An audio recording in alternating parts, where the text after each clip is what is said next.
On croyait que Tsipras avait cédé le 20 février lors de l'accord de l'Eurogroupe. On s'est rendu compte que c'était pas le cas. On croyait, lorsqu'il est allé à Berlin, qu'il avait cédé, que Angela Merkel lui avait dit allez, c'est fini, et puis qu'il allait revenir avec la bonne liste. C'était pas le cas, et là, pour moi, ce sera pas le cas. C'est pour moi assez évident. Je voudrais simplement dire un mot sur Varoufakis, parce que tout le monde considère que c'est un clown, peut-être. Le bilan qu'a fait Varoufakis de l'action de la Troïka en Grèce, pour moi, il est tout à fait pertinent.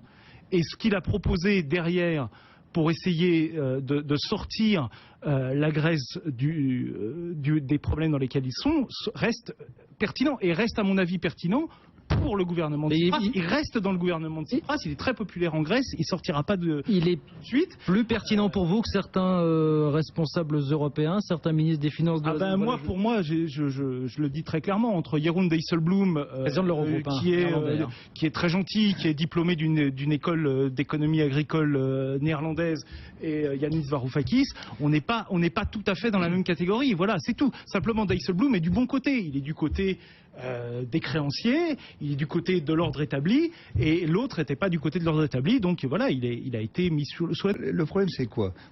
C'est que s'il faut faire une restructuration de la dette, vous reconnaissez vos pertes. Reconnaître vos pertes, ça veut dire que vous avez votre dette publique française, allemande, qui augmente de 50 milliards, de 70 milliards d'euros et tout. Donc 50 pour la France, 70 pour l'Allemagne. Voilà, c'est en gros les... Oui. En cas de restructuration, c'est que ce serait quand même un cas extrême, une sorte de première historique dans le cas d'une dette souveraine. On ne restructure pas à 100% une dette souveraine. Enfin, écoutez, franchement, moi je crois que la sortie de l'euro en ce moment, quand je dis en ce moment, je pense au populisme, à l'euroscepticisme. Vous ouvrez une boîte de Pandore, hein. Déjà vous avez dit que sur l'Europe, l'armée, on n'arrivait pas à se mettre d'accord, etc. Là, pour le coup, il y a un vrai risque que l'Europe n'existe plus. La Grèce n'a jamais respecté ses promesses depuis plusieurs siècles.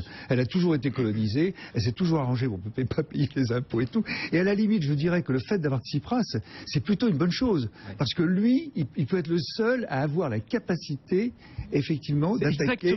C'est exactement ça le problème, c'est que Tsipras aujourd'hui, c'est quand même, on peut dire, il est gauche radicale, alors tout le monde monte sur la table, n'empêche que c'est le seul aujourd'hui, dans le paysage politique grec, qui en restant dans l'euro et en ayant un discours qui malgré tout est quand même assez modéré, propose de réformer en profondeur les maux de la Grèce. Et le mot de la Grèce, je suis désolé, c'est pas la capacité des syndicats à bloquer les licenciements. Il fait pas vraiment des mules en Europe. Il fait pas vraiment des mules en Europe non plus. Non, mais c'est pas la question. Évidemment, ils peuvent pas. En ce moment, il peut pas faire des émules en Europe. On lui met des bâtons dans les roues, c'est pas possible. Alors, juste, Marc Toiti, je pense qu'il faut appeler un chat, c'est-à-dire que aujourd'hui, il y a 2 points. La Grèce a voté pour un parti d'extrême gauche. Europhobe, parce que là on parle de Varoufakis, clairement, lui, pourquoi c'est pas qu'on l'aime pas parce qu'il fait du rock, on l'aime pas parce que globalement, il n'a pas arrêté de dire qu'il fallait que la dette grecque soit annulée. Tsipras, etc., il gagne du temps. Qu'est-ce qu'il a fait il y a 15 jours? Il a été voir Poutine pour mettre la pression sur les Européens. C'est quoi ces manières de faire? Moi, je comprends que les Grecs n'aient pas envie de faire une nouvelle cure d'austérité pour pouvoir rembourser la BCE. Enfin, très honnêtement, il y a un côté complètement absurde dans cette affaire grecque. Depuis le départ, dire que les Grecs n'ont pas réformé... Enfin, c'est incroyable. C'est le pays qui a le plus. C'est le pays qui a le problème plus réformé. On parle pas de réforme. Ils ont fait quelque chose qu'aucun pays, vous pouvez citer le Canada, l'Allemagne, etc. Aucun pays au monde n'a fait passer son déficit public de 15% à 2% en aussi peu de temps. Le peuple grec a souffert comme c'est impossible de le décrire. On peut dire oui, mais ils ont encore un PIB par habitant supérieur à ceux de la Lettonie. Très bien, bravo. Mais n'empêche ils étaient à 25% de plus avant. Donc il y a un moment, il faut juste arrêter les frais.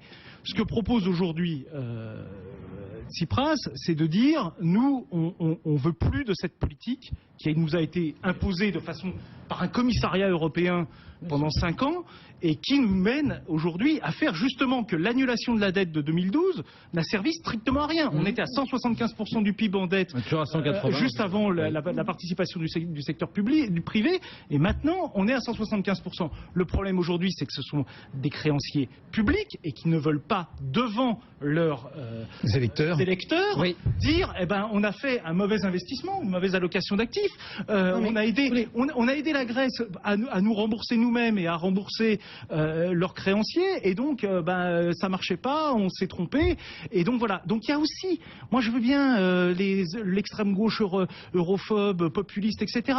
Mais il y a aussi un populisme du côté européen. Il y a aussi un populisme du côté de M. Schäuble quand il ne cesse de dire nous on a fait les réformes, on travaille et les autres ne travaillent pas. C'est pas vrai. Non, là vous caricaturez. Non, c'est complètement faux. Il y a 2 points importants. Marc Lotti et puis Jean-Louis après. Effectivement, j'ai toujours dit d'ailleurs que l'austérité pour l'austérité c'est une grave erreur. Il faut toujours de la confiture pour faire la pilule. Ça c'est la grave erreur qu'on a fait effectivement avec la Grèce. Maintenant on a un peu de confiture avec la baisse de l'euro, mais ça ne suffit pas effectivement pour eux. Donc ça, bravo. Effectivement, les Grecs ont fait des efforts plus que les Français. Ça c'est évident. Donc point de vue, là je suis d'accord, on fait beaucoup plus de réformes qu'en France. Le problème c'est quoi? C'est que derrière, même si j'annule encore 300 milliards de dettes, admettons, mais que veut aujourd'hui effectivement Tsipras et autres? Faire une nouvelle relance. Donc le problème c'est même pas la dette du passé, c'est la dette à venir. Donc, est-ce que l'économie grecque aura les moyens de redémarrer? Donc, c'est ça. Si demain, vous annulez encore la dette, qui va encore prêter, effectivement, à la Grèce? C'est ça le drame. C'est ce qu'on appelle la soutenabilité de la dette. La dette, c'est pas grave, mais il faut au moins générer assez de croissance pour payer les intérêts de la dette. Ce qui aujourd'hui n'est pas le cas. Je vous donne la parole. Jean-Louis, je vous donne la parole. C'est pas Alexis Tsipras qui est à l'origine de la dette grecque. C'est pas Alexis c'est antérieur quand même. Des problèmes économiques de la Grèce. C'est pas Syriza qui a créé le clientélisme dans lequel la Grèce s'est enfoncée et que la Troïka n'a pas combattu pendant 5 ans parce qu'elle s'est contentée de dire à Antonis Samaras pendant 2 ans, vous coupez à hauteur de tant de pourcents les effectifs publics et puis tant pis, etc. On verra. C'est pas un gouvernement de rigolo comme on essaye de nous le faire croire. Ils ont pris des mesures ils ont fait une liste de réformes qui est une liste de réformes qui à mon avis est pertinente pour la Grèce. Il est plus urgent pour la Grèce aujourd'hui de faire rentrer les impôts, de faire refaire la croissance, de faire un système pour pouvoir faire rentrer les arriérés d'impôts dans les caisses de l'État, plutôt que de supprimer ce qui reste de pouvoir syndical dans les licenciements collectifs. Enfin, il y a un moment, c'est juste une question de priorité. Si on reste dans la situation actuelle, il est obligé. Il y a obligatoirement un 3e plan d'aide qui va être mis en place. Maintenant, le problème, c'est qu'on est reparti. C'est-à-dire qu'il va y avoir une conditionnalité. Quelle conditionnalité? Pourquoi faire un 3e plan d'aide? Pourquoi faire? C'est la vraie question. La Grèce, aujourd'hui, est un pays qui est comme la France après la guerre ou l'Allemagne après la guerre. C'est un pays à reconstruire. Donc, la question, c'est pas il faut rembourser les créanciers, etc. C'est comment, si on est véritablement une communauté au sein de la zone euro, c'est comment on reconstruit ce pays. Et comment on crée, en effet, alors il y a un problème de confiance avec l'État grec, ça là-dessus je suis d'accord, mais ce que je comprends pas, c'est qu'on avait confiance avec Antonis Samaras qui était l'archétype de l'ancien système, et que sous prétexte que Alexis Tsipras a un drapeau rouge sur son logo, on dit c'est la source de tous les problèmes. On peut aussi lui faire crédit, on peut aussi dire essayons ensemble de construire une nouvelle Grèce avec l'aide européenne. Si on n'est pas capable de faire ça, moi je suis assez d'accord à ce moment-là.